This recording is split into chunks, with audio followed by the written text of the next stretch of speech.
Welcome to What Are You Sporting About podcast, a podcast about business, employment, sports, and entertainment to help educate, support, and guide you to your next level. Here's your host, attorney Sivonn de Barros. Hi, guys. Welcome to What Are You Sporting About podcast. I am your host, Sivonn de Barros, the protector of athletes. I'm also the founder and principal attorney of the S. de Barros Law Firm, where we represent 6- and 7-figure business owners and athletes in business. Today, I have a great guest with me, Mr. Brian Luckett. So let me just tell you a little bit about Mr. Luckett before we bring him in to share some of his story with us. So Mr. Luckett serves as the NJCAA Vice President for External Affairs and Development. You know them as JUCO. Luckett is also responsible for JUCO's comprehensive development strategy and oversees their Championship TV in addition to managing all relationships with external clients. Before joining JUCO's National Office in 2018, Mr. Luckett served as the Senior Director of Marketing and Communications at Pfeiffer University, where he managed all university external affairs. And previous to that, he was the Associate Athletic Director of External Affairs and Corporate and Donor Relations Coordinator at JUCO member Patrick Henry Community College. He has managed fundraising, external affairs, and financial operations while at Patrick Henry, including updating the athletic department brand. Welcome to the show, Brian. Thank you. I'm glad to be here. So I'm so glad that you agreed to come on to the show. So let's just open it up with this question. What Are You Sporting About mean to you? I think to me it means, especially being on the 2-year college level, about, how do you represent the sport that you're involved in? And that really is a different story for people at different levels. But at the end of the day, it's really about telling your story about where you started, where you're going, and really why you play your sport. And there's so many people stories that and for instance, on the 2-year college level, it's different for a lot of them. And they all come from different places. And the NJCAA motto is opportunities start here. Doesn't matter where you come from, doesn't matter where you're going. There's an opportunity for you. And really, when you talk about what are you sporting about is, what are you trying to make of yourself, and being able to have sports as an avenue to be able to do that. I love that explanation. So everyone who listens to this podcast know that there are a few different things that this podcast is about, but the crux of this platform is definitely trying to speak to athletes. And I love that last part you said, like, no matter what you choose to do, there's an avenue for you, especially in sports. So you just kind of have to figure out what exactly is it that you want to do and then pick the right avenue for you. So I want to take that and ask you about JUCO and whether that is a good avenue for student athletes to consider for their path to greatness. Yeah, absolutely. I mean, when you look at, a lot of people, when they think of the term JUCO, if you're in the sports world or you're a fan of sports, you've at least heard that. And for a lot of people, they may not have the full understanding of what that means of JUCO. And for the NJCAA, a lot of people don't realize that the NJCAA is the national governing body for all 2-year college athletics. We're the same thing as the NCAA, except for 2-year schools. And it's a national organized governing body, just like the NCAA. And there are 2-year schools that competitively compete in college athletics. Some people think as JUCO as, oh yeah, that's just the 2-year school down the street. And, people go there and, kind of mess around for 2 years. Absolutely not. It is competitive, high level 2-year college athletics. We have a lot of our programs that play against 4-year schools, and they beat 4-year schools. So it's definitely a high level, and there's a lot of things going on in our society today that a lot of times that term JUCO, or looking at 2-year college athletics, has a negative stigma to it. And really for us, it's really telling the story for people to understand that what you see in the media, or sometimes what you see from shows, is not telling the full picture. It's not telling the whole story of really what it means to be a junior college athlete, or what it means to be on this level. You have a high level of talent, such as the Jimmy Butler's, Cam Newton, Albert Pujols, Bubba Watson, Cheryl Swoops, just to name a few, a very few of the high profile student athletes we have. But we have 60,000 student athletes a year, and we were founded in 1938. So the millions of student athletes that had a chance to play high competitive college athletics, be able to, earn an education, be able to continue their education. That's really what we're about. And the plenty of people that have been, positive benefits to our society because they're able to play at the NJCAA level. That's really our story that we want to tell people. And if there's a negative stigma that's attached to it, how many student athletes either become statistics because they try to go to college and they can't afford it because they don't have a scholarship? How many go away from home when they're just not ready for that yet? That's the real problem our society should address. It's not you're a lesser of an athlete because you went 2-year, which isn't the case. Oh, you're not as great academically because you went 2-year. That's not the case. I'm a 2-year college graduate myself. And, it is a high level of competition athletics. And there's also that high academic component to it as well. And we really want to tell the story so that negative stigma can really cease because it's a false narrative. We're doing a lot of people disservice by having that. And look where you are, right? So you are the VP of External Affairs and have had a great track record to where you are now. So you mentioned some of the high profile athletes who came from the JUCO level. I think it highlights the fact that it doesn't matter. Well, in a way, it does matter where you go, but it also centers back around to that what are you sporting about answer that you gave. You choose the path for you. So sometimes everyone wants to choose the path that other people think they should take or the road that's, a little more glamorous, but then they don't think about how much impact can I make in the space that I will be in, right? And so when you compare major NCAA schools to JUCO schools, those look completely different.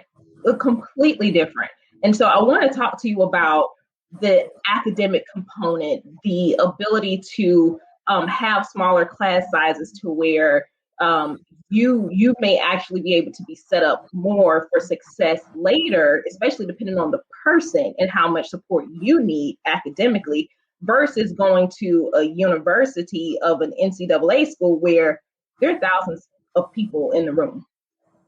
So what benefit does JUCO have in that particular sense for the student athlete? Yeah, I think one of the really interesting things to look at is it's so different no matter where you're at in the country. And that's not just 2-year, that's also 4-year. There are some 4-year schools that are very large, and you're going to have those classes that are 100 to 200, 300, if not more, in each of those classes. You'll have large classes on the 2-year college level too. But it really depends on the state, the locality, where you're at. But when you look at the 2-year college, academic overall, there are a lot of community colleges service the most first generation college students in the country. And they also serve those from low socioeconomic backgrounds. And that's why it's so pivotal. Really, that's why we say 2-year colleges are the backbone of higher education in the United States. They're really helping those to be able to make something of themselves, to get that education and to be able to persist, graduate, and then move on. But I mean, when you look at right now, the growing trend is the number of students coming out of high school that go to 2-year college and then transfer. A lot of pipeline programs, a lot of guaranteed transfer agreements that you see in different states. And why is that? Well, it's because the 2 years worth of either general studies or those kind of intro courses that you take at a 2-year college, it's the same thing you're going to take at a 4-year school. You're just paying less than half the cost in order to do it. So that's why a lot of 4-year schools are doing these guaranteed transfer agreements or even, some type of agreements that are in place.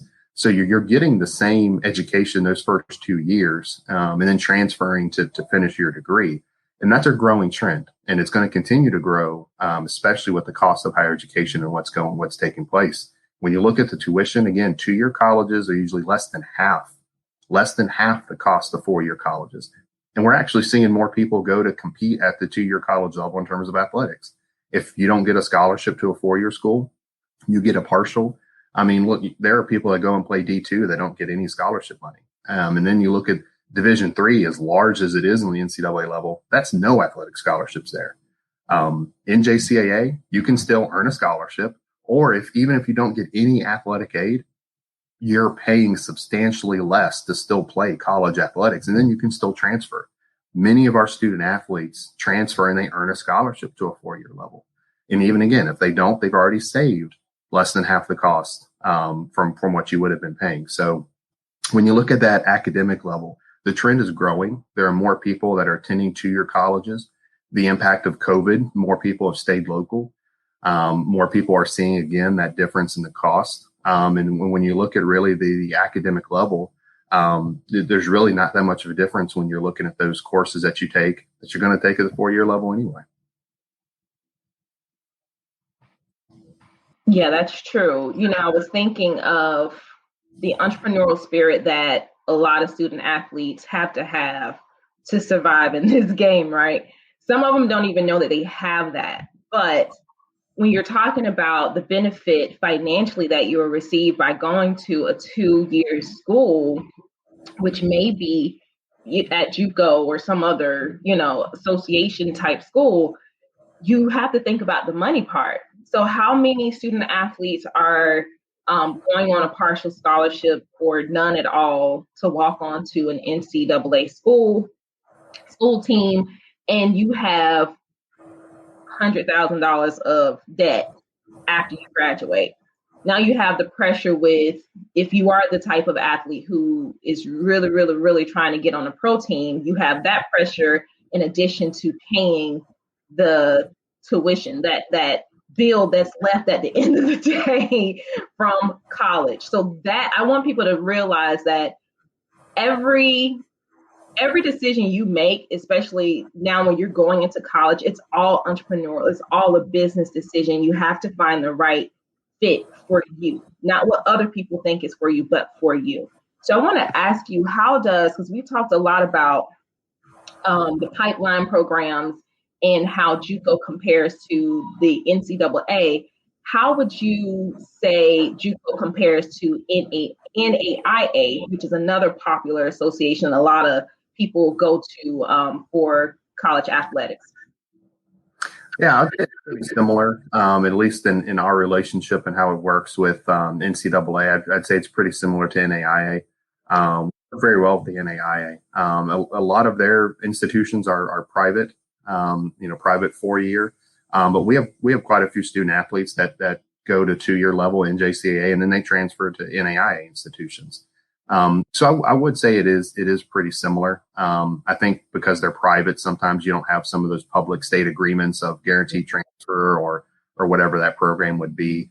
But again, pretty similar. And for the NAIA, they're all about that high level of competition and recruiting the best student athletes possible. So we see a lot of our student athletes recruited by NAIA institutions as well. I'd say it's very similar. Okay. So that's good to know. So I want to ask you, though, because we all know name, image, and likeness is on the cusp. What do you believe, or do you believe that student athletes have more of a leverage at the JUCO level for their name, image, and likeness, or do you think something completely different? That is a great question. I think my honest answer would be that it's there's a lot still to be determined of what exactly this looks like in the future with name, image, and likeness. And it's really funny, the fact that, well, it's not funny, but we just kind of chuckle when we come across it, with all these states that are doing different legislation. Mm-hmm. States that say, hey, we're talking about 4-year college athletics. You have some states that just say college athletics in general. And you have other states that they're actually listing 4-year and 2-year when they're talking about. So, in terms of what the NJCAA is looking at, if there's not a universal same across the board, are there states that we're being left out of that aren't even considering that 2-year are still college athletes at the end of the day? Other states are doing their due diligence and spelling it out. So there's still a lot to be worked out. And, and for the 2-year college level, it makes it so unique because you can either have a student athlete, let's not even say it's coming out of high school and then transferring the 4-year. We could have the student athlete that was at the 4-year level transfer to the 2-year level and then going back. Mm-hmm. Implications. I know that's what's being talked about on the 4-year level. but that's something else that the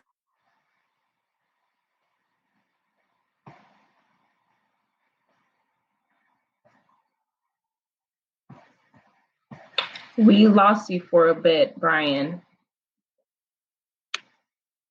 if we've got you broke out a little bit. I'm sorry. So you were saying that so you have them coming and they're transferred from the 4-year to the 2-year and sometimes back again. Start from there because you broke out a bit. Sure. Sorry about that. It's okay. So that's what makes it so unique for the NJCAA level of that. We've got it both ways. So when we start talking about, the student athlete and the recruiting implications that could come out of this, and I know that's what they're talking about, the 4-year level, mm-hmm. That becomes pretty unique too on the NJCAA level.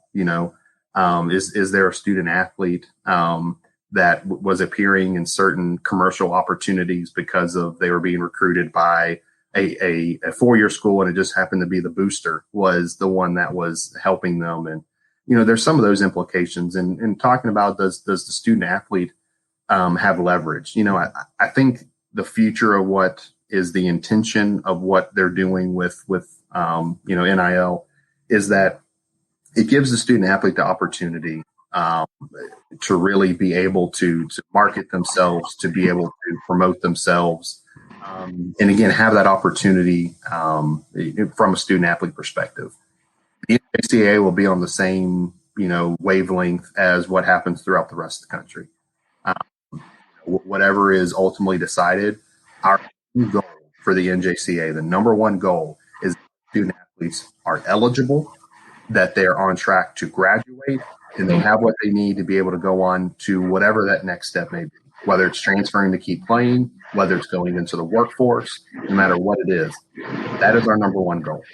And whatever the NJCAA has to do to be compliant with the NCAA, NAIA, and with any regulations that come from states or the federal government, that's where the NJCAA will be. And we only do that for the benefit of our student athletes. So again, talking about that leverage, I think the student athletes from the NJCAA level will be able to benefit regardless, just because of, either what happens with NIL or because of, what we make the most of the situation for us.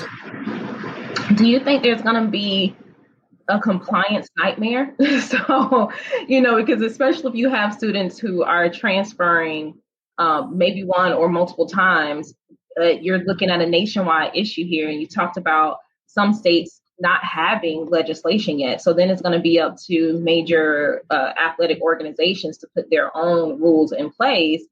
And say you have a student who's transferring from an NCAA school who now, they're going to pass their rules pretty soon. And then they transfer to a JUCO school where there's no state legislation whatsoever. Like, what is compliance going to look like for you guys? If it's a student who transferred from another institution not attached to NCAA, but there's state rules in place for NIL, then they transfer to JUCO. What does that compliance look like? If there isn't a universal ruling or program, I think it does become very, very difficult. And to the point that you've made of what if you have somebody that's at a 4-year school, transfers to another state for a 2-year school, and then transfers to a third different state to go to another 4-year school? And what if they're all 3 different? Yeah. Fabulous question that I think people fear the most in college athletics in terms of looking at it. Because again, our number one goal, you see a lot of times our rules, we'll adjust them. We're not the same on all in according to NCAA, but we keep our rules pretty close to them in the NAIA. Again, for that sole purpose of it doesn't make much sense for rules for student athletes, but that make them ineligible to transfer to the 4-year level. And that's not what we make sure that our rules and policies align. So when student athletes transfer, they have that opportunity. With whatever shakes out, that is where we will be in terms of our student athletes and to be able to, transfer, to be able to play and continue to earn their education. I think that's why a lot of people we work with the NCAA closely and support a lot of their efforts of trying to have universal rule because it would become very complicated from a compliance standpoint of keeping track of all of that. And that's why for us, we're again in a lot of wait and see mode to see, well, does the NCAA implement to be able to track all of this? We make sure that with our regulations and what we do from an eligibility standpoint, it makes it very easy for our student athletes to be able to transfer and have the proper documentation for everybody for if any decisions have to be made. And we work very closely with the NCAA and NAIA in this COVID in terms of the new eligibility waivers that have been granted and trying to make sure that the documentation and the information is needed for the student athletes to be able to transfer and know what their options will be, whether NCAA is different in what they're doing D1, D2, and D3, and trying to make sure we keep up with all that. That would be very similar to what we're looking at here. It's a matter of communicating, making sure we understand what those regulations would be. But to your point, if that's different by every state, it would be pretty difficult to do. And again, the priority is giving this opportunity to student athletes. And I know that's what the whole discussion is about and the philosophical discussions. But if there's not a way to be able to service that, it makes it very difficult to accomplish that deed that we're trying to set out to do. So that is something we're still watching closely and working with all parties on. Love the answer. So on the flip side of that, and we talked a lot about leveraging, do you see there being a disaster component for student athletes, especially if the student athlete is trying to juggle too much and now worried about the pressures of trying to leverage name, image, and likeness so much that they forget the intricate balance of being a student, an athlete, and then potentially also an entrepreneur? Yeah, I think that's a big discussion. It goes back to that philosophical debate that's been going on for quite a while. And that one discussion or the one point of, do we lose sight of the student athlete being the student athlete? And I think that's a fair point to make. And it's something that, and I think you'd have to look back too on, well, the college athletic landscape, what is it now compared to what it was 40 years ago? Yeah. And if people complain today about the state of big time college athletics, the money that's involved, where the money goes, and what the priorities are in college athletics. What happens in 30 to 40 years to student athletes? It's a fair question, and something that obviously adjusts with the times. I think a lot of people like college athletics because of what that has meant in terms of athletes and how they're involved with the athletic side of it while also competing at a very high level.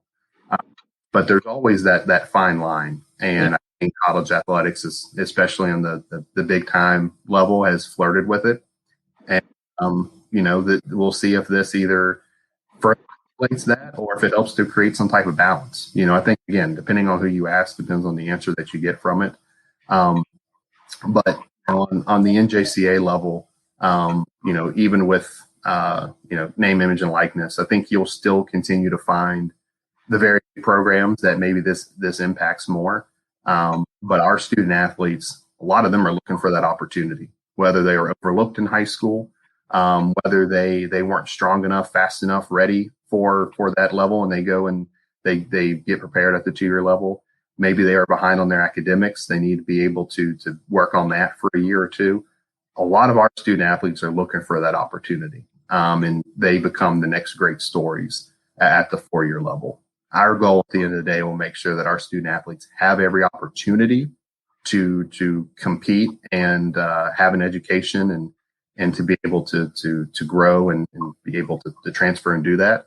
I think you won't see it as much on the NJCAA level. You will probably, again, with some of the big programs, the bigger names that come through. But at the end of the day, college athletics, whether NIL changes it drastically or not, should always be about the opportunity to compete, to be able to earn an education, and to be able to go on to the next chapter of life. No matter what happens, there are people in the world that have good intentions and those that have bad intentions. College athletics has had people with that enter that world with bad intentions since its beginning. But about how are we safeguarding the student athletes and how are we staying true to our mission priority, no matter what the future holds. I love that. I mean, that was a great wrap up. How are we safeguarding the student athlete? I absolutely love that. So we're going to wrap up now, but before we go, I want to ask you if there is any advice you have for the student athlete who may be transferring to a JUCO level school or thinking about it, or for the student athlete who is about to be fresh out of high school, have no idea where they should go. Is there any advice for those student athletes?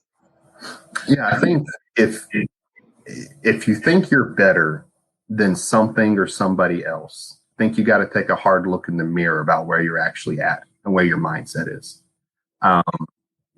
It's funny that when we look at some of our most prominent student athletes, well, I told them, why are you going JUCO? Oh, you're better than that. What a lot of them end up ahead more than the people that told them that.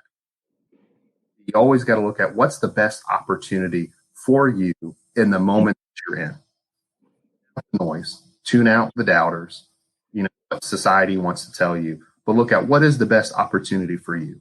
If it's to the 4-year level because you have a scholarship, because you think it's the best fit, then that's the best thing for you to do. If it's going to the 2-year level because you need that opportunity, you need to save the cost, you have a scholarship, it's closer to home, whatever the reason may be, then that's the best opportunity for you. But today, too many people get influenced by factors that really do not matter, except for the fact what other people think about it. And our student athletes coming out of high school, or whether you started and you're looking for something else, you need to find the opportunity that best fits you. Mm-hmm. Everybody's going to be a professional athlete. Not everybody's going to be a Division I athlete.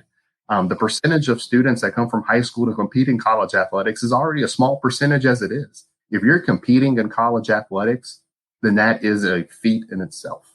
Yeah. And, people just need to understand that your words matter, and student athletes need to look at what is the best opportunity for me to keep going, not to hold out for that big offer that you're looking for. Sometimes it may never come. You've got to look at the best opportunity for you based on where you're at, and then keep moving ahead. Don't stop. Keep moving both feet forward. And that's the best that you can do. And in this world of COVID right now, our student athletes have got to remember that life is unfair. It's on many different levels, but you got to keep moving because you got to get somewhere. And just sitting is not going to be able to do it. You got to keep moving. Yes. And it's so unpredictable. Life in itself is so unpredictable. And I always tell people, don't put your eggs in one basket, because you don't know what's going to happen. You can be an athlete today, and tomorrow you can have a catastrophic injury that keeps you from playing. So what else is there? What are you? Who are you? What is left on the table besides athletics? But I do want to highlight the fact that, and this is a popular saying, it doesn't matter where you start, it's where you finish. And if you look at the process from that angle and figure out where do I want to finish actually, right? Where do I want to end up at? And then go to the beginning and figure out what is the best course of action for you starting off so that you can get to that point of accomplishment. Absolutely. The other thing I would add just real quick too is it's a saying that a lot of people hear, and sometimes you may not like it, but do your homework. But don't just do your homework on, where you want to go or what you want to do. Mm-hmm. Well, if you do your homework on the NJCAA and the 2-year college level, you're going to realize a lot of things you didn't know before. Oh, wow, they competed at a high level. Wow, they win national championships. Wow, they give scholarships. That's a significant cost that I'm saving. But also do the homework on yourself about where you are and where you want to go. And that's a little bit more fun homework to do than the schoolwork that we may get used to. But looking at your future, realizing who you are and what's best for you. But take a look at the NJCAA, because you'll probably surprise yourself with what you'll find.